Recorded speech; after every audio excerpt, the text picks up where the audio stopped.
Setiap manusia dilahirkan dengan cerita, tapi tidak semua cerita dimulai dengan senyuman.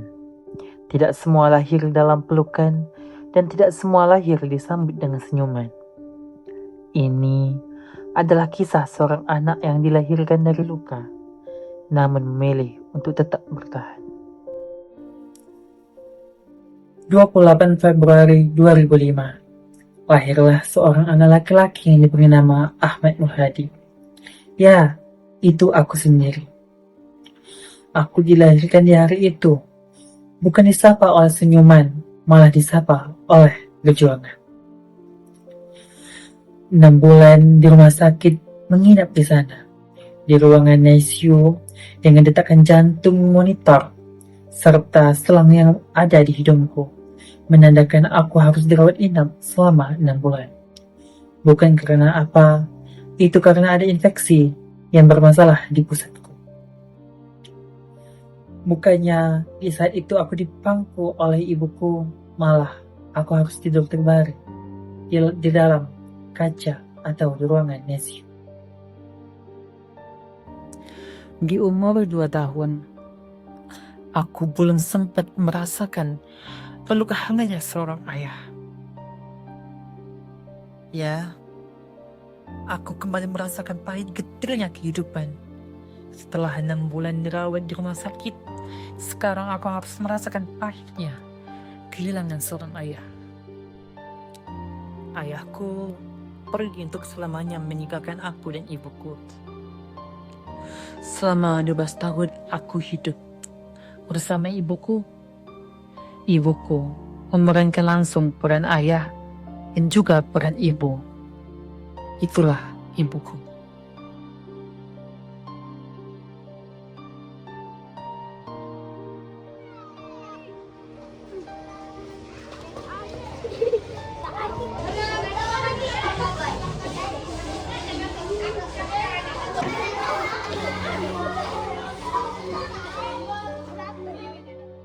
Dari SD, dunia tidak pernah memberiku untuk bernapas. Aku dibullying, diejek, diolok-olok dengan kata-kata jahat.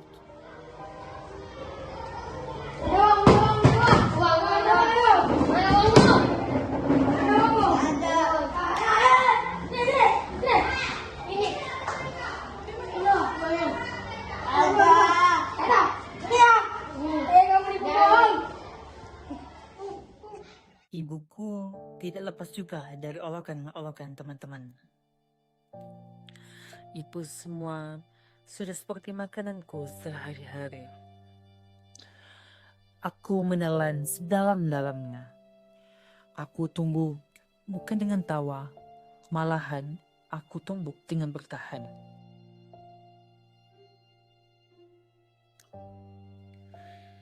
Ketika hidupku mulai berat, dunia malah menguncang pula berkeras.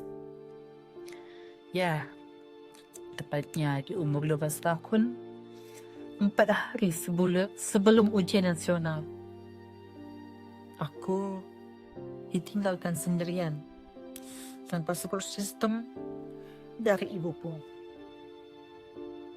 Ya, ibuku meninggalkanku untuk selamanya. Padahal di hari itu aku butuh dukungan dari seorang ibu, doa, dan tempat pulang untuk mengadu. Dari hari itu, aku merasa aku berjalan sendirian tanpa keluarga inti, tanpa pelukan, dan tanpa tempat pulang. Mati.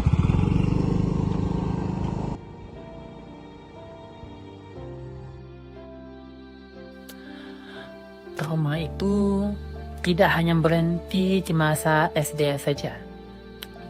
Di masa SMP, SMA, pembulian itu semakin berlanjut. Bukan pemulihan, itu malah penyiksaan. Dengan kayu yang ditempeli oleh paku, yang ingin tusuk ke pantatku. Balsamnya disapu di wajahku.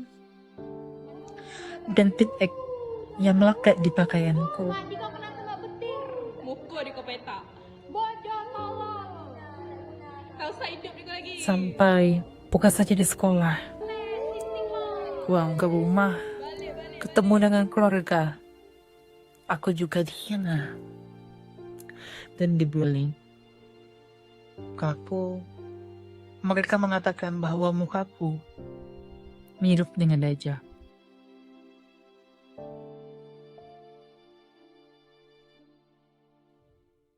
Setelah perpisahan di waktu SMA, aku tidak menunda-nunda waktu. Malah hari ini perpisahan, besok alhamdulillah aku mendapat pekerjaan di suatu toko besar, toko buah sehat, cemilan sehat, yaitu di Pesalad. Aku setelah bekerja lama di Pesalad, aku juga bekerja di Pekanbaru untuk menghilangkan rasa trauma itu. Bukan mencari uang, bahkan bukan mencari pengalaman. Aku hanya ingin menghilang, menjauh dari kalangan-kalangan yang jahat di waktu itu. Aku bekerja di Pekanbaru di salah satu toko terbesar, yaitu di Ramayana. Aku bekerja sebagai content creator, editing, dan sebagai admin untuk mengelola semua aplikasi penjualan di sebuah toko di situ.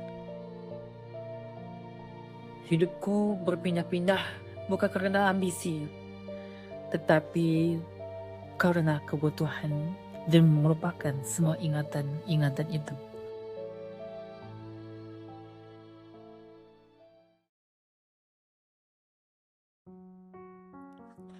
Setelah 1 tahun perjalanan yang jauh, mengelilingi Pekanbaru dan Bengkalis, akhirnya aku kembali pulang untuk mengejar mimpiku yang telah kutinggalkan selama 1 tahun yang berlalu. Aku masih bermimpi untuk kuliah. Aku berusaha mencari beasiswa yang membantuku untuk melanjutkan kuliah. Dan akhirnya aku mendapatkan kuliah dengan beasiswa Kartu Indonesia Pintar Rukunya. Aku mendaftar di STAIN dan di Politeknik Negeri Bengkalis. Dan akhirnya aku diterima di kedua kampus terbaik di Bengkalis. Namun, aku hanya memilih untuk di Politeknik Negeri Bengkalis dengan jurusan Bahasa D3 Bahasa Inggris. Di jurusan bahasa itu, aku tahu dan aku juga merasakan sesuatu yang baru.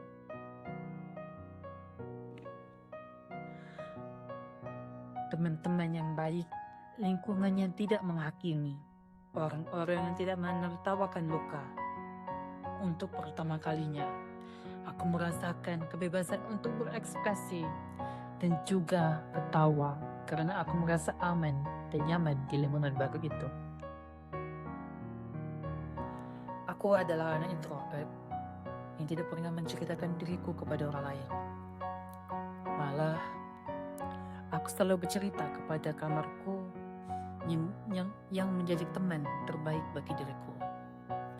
Meskipun kamar bukan tempat bernyawa, namun bagiku tempat berdialog yang terbaik bagiku untuk mencurahkan semua cerita-cerita yang pernah aku lakukan. Air mata, suka dan tawa hanyalah selimut dan bantalku yang jadi saksi bisu kehidupan diriku. Aku tidak akan kalah. Bagiku, luka itu bukanlah akhir, malah luka itu menjadi awalan untuk aku bisa berkarya dan bertahan sampai sekarang.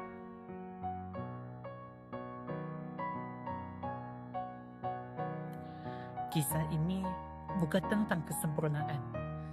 Ini tentang sosok anak yang bertahan dengan dunia yang selalu ingin menjatuhkan dirinya. Tentang pemalu yang dipaksa menjadi pemberani, seorang anak yatim piatu. Ia mempunyai mimpi besar dengan langkah kecil disertai ributnya air mata.